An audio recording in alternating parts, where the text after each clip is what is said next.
The ballroom shimmered under the golden chandeliers of the Hilton Grand Royale.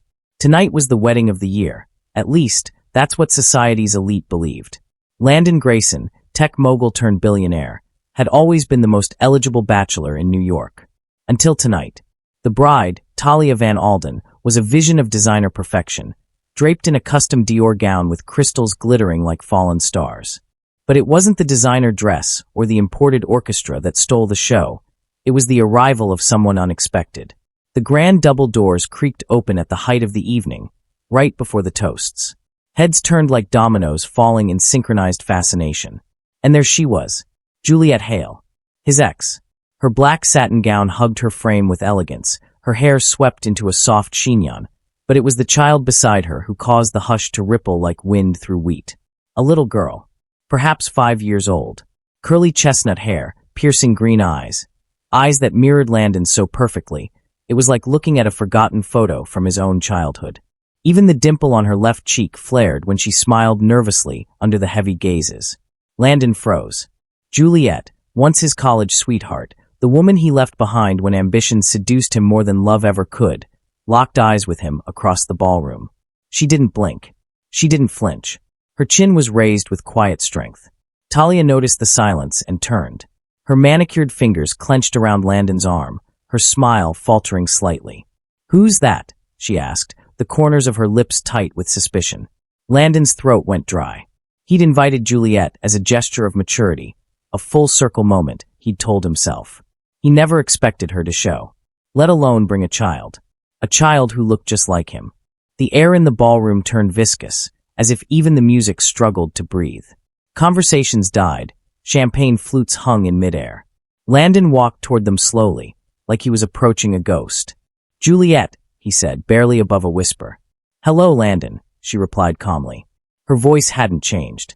Still soft, like spring rain on glass. His eyes dropped to the girl. "This is?" Juliet knelt beside the child and held her small hand gently. "This is Lily, your daughter." His heart stuttered. The word echoed in his skull like a bell tolling over a battlefield. "Daughter." He stared, searching Juliet's eyes for some sign of deception, but there was only honesty, sadness, and a long-buried ache. "I tried to reach you," she said. "After the merger, after you disappeared from everything except Forbes and financial headlines. I wrote. I called. I even went to your office.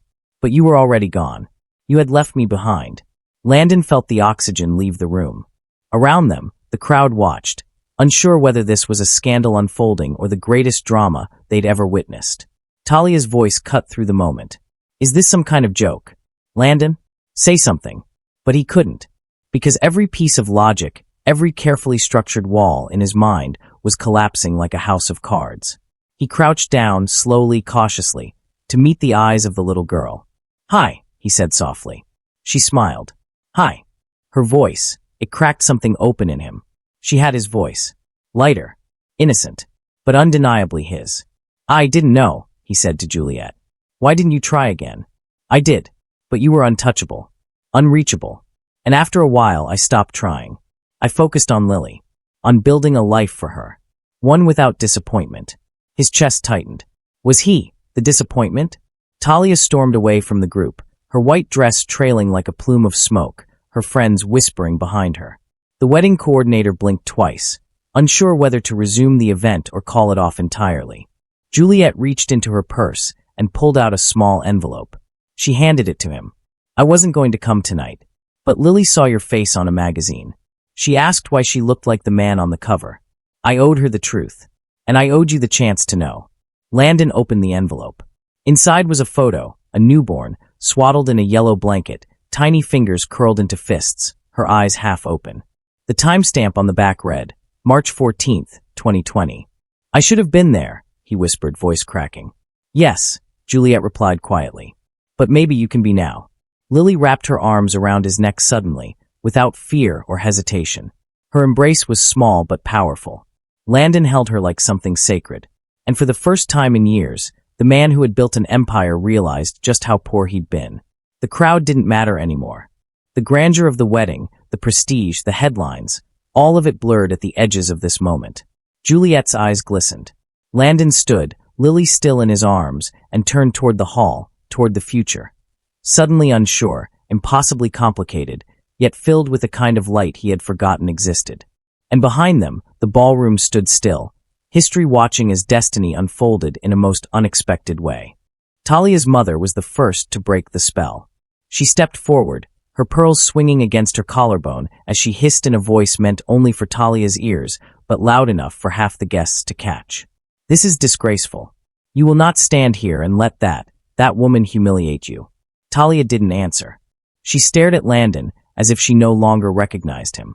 A muscle worked in her jaw, her perfectly applied lipstick quivering at the corners. He thought she might say something cutting, something final.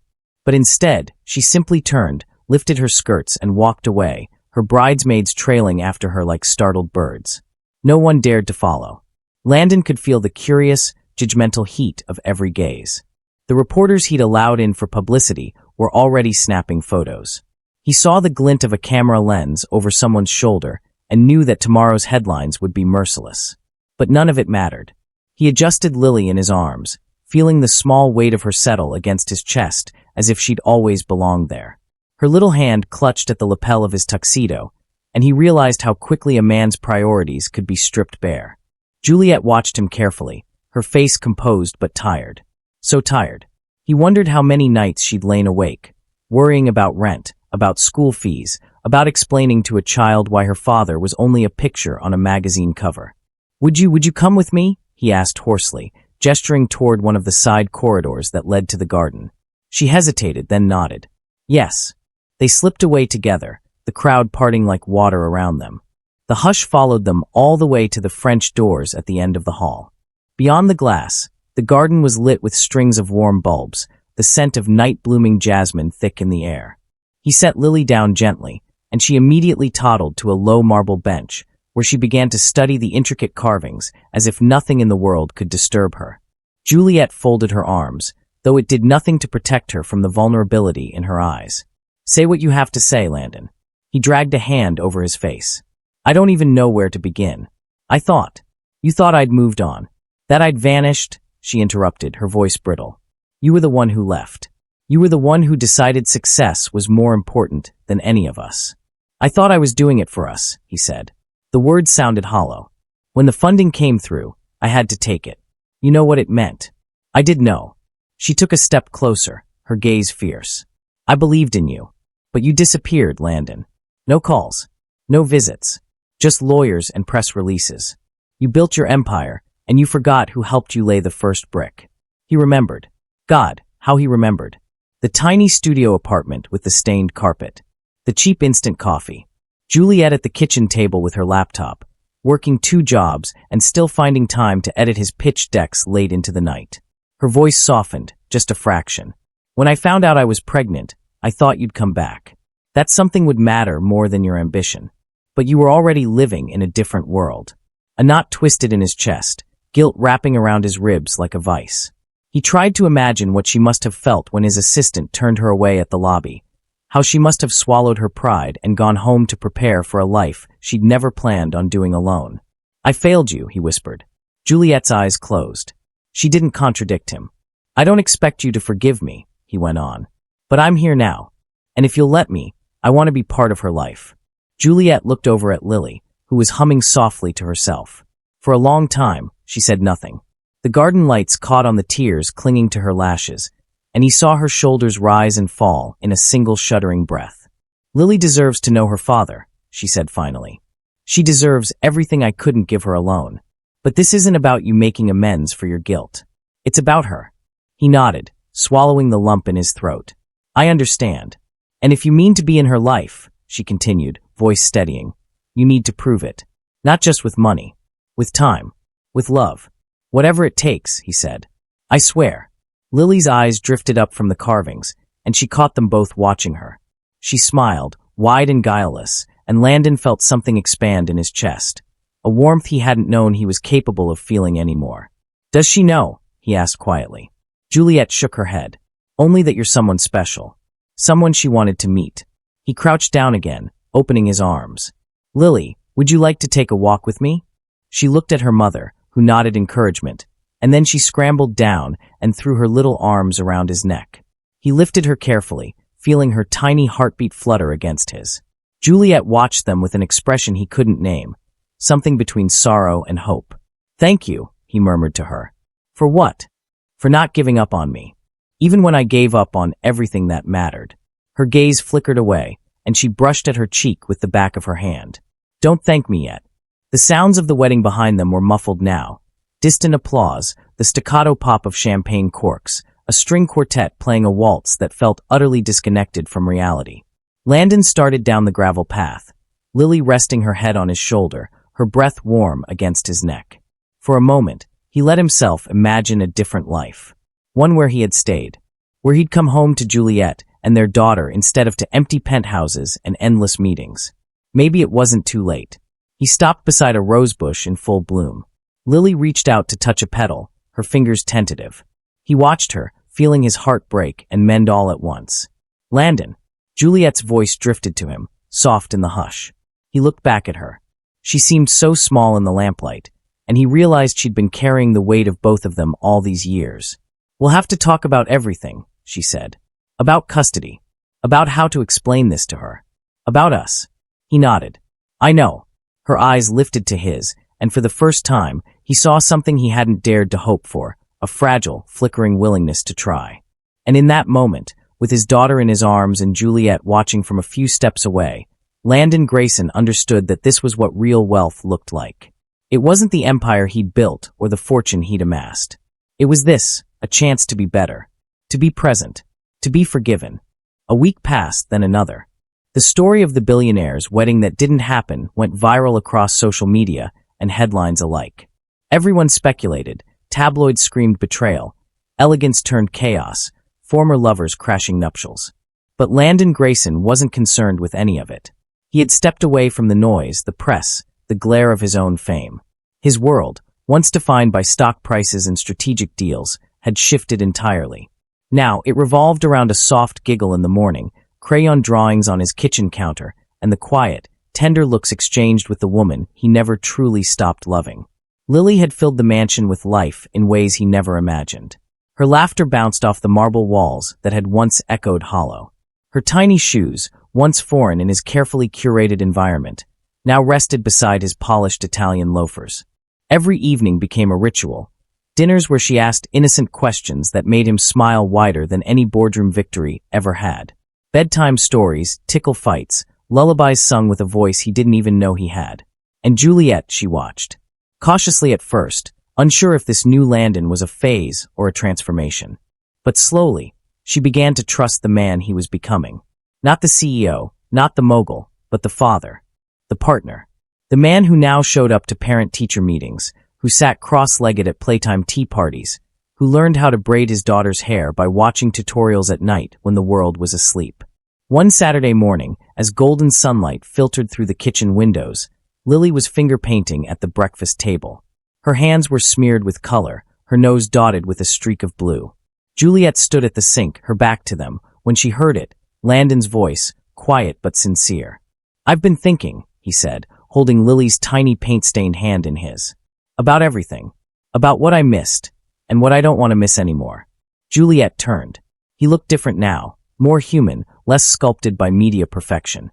His smile was soft, his eyes steady. "I don't want to live in a house without your voice in it," he continued. "Without Lily's drawings on the fridge. Without breakfast that tastes like love instead of business meetings." She didn't speak. Her lips parted, but no words came out. Landon reached into his pocket and took out a simple, elegant ring. Not a showpiece. Not something meant for magazine spreads. Just gold. Honest. Timeless. "I don't want to redo the wedding," he said. "I want to rewrite the story. With you. With her. And with everything we were too young, too scared, too blinded by the world to see the first time." Juliet blinked, emotion pooling in her eyes. "I know I've lost your trust before," he whispered. "But let me earn it back, day by day, year by year. I don't want a second chance with my career. I want it with my family." Lily looked between them, innocent eyes sparkling. "Is Mommy gonna say yes?" Juliet laughed through her tears, stepping forward. "Yes," she breathed, kneeling beside them. "Yes, Landon. Because you're not just showing up. You stayed. That's what matters." He slid the ring onto her finger. No orchestra played. No crowd cheered. Just the soft hum of the morning, the heartbeat of a family finding its rhythm at last. Months passed, and the world began to quiet down. The headlines moved on. But behind the gates of Grayson Manor, life bloomed. Not in extravagant galas or red carpet affairs, but in the ordinary beauty of togetherness. They planted a garden in the backyard, just the three of them. Tomatoes, lavender, a row of sunflowers that Lily insisted on naming after storybook characters. Juliet went back to painting. Her studio overlooked the garden, and her new series, titled Unfinished Beginnings, was raw, brilliant, and deeply human. Galleries called. Critics raved. But she only cared when Landon stood behind her, arms wrapped around her waist, whispering, "I'm proud of you," like a promise. One evening, as dusk painted the sky in amber and blush, they sat together on the porch. Lily was asleep inside, curled up with a plush bear Landon had brought back from his first business trip as a father. Not just a CEO anymore. Juliet leaned her head on his shoulder. "Do you ever think about how different it could have been?" she asked softly. "All the time," he replied. "But then I realize we needed the broken chapters to get here. We had to fall apart so we could learn how to hold on for real." And there, under the vast, forgiving sky, with fireflies dancing in the garden they'd grown from scratch, Landon Grayson finally understood. The legacy he left behind in boardrooms meant nothing if it didn't include the names whispered in that quiet, sacred space between love lost and love found again. Not every story gets a second chance. But theirs did. And this time, they were writing it together, with fingerprints in paint, roots in soil, and hearts that remembered how to come home.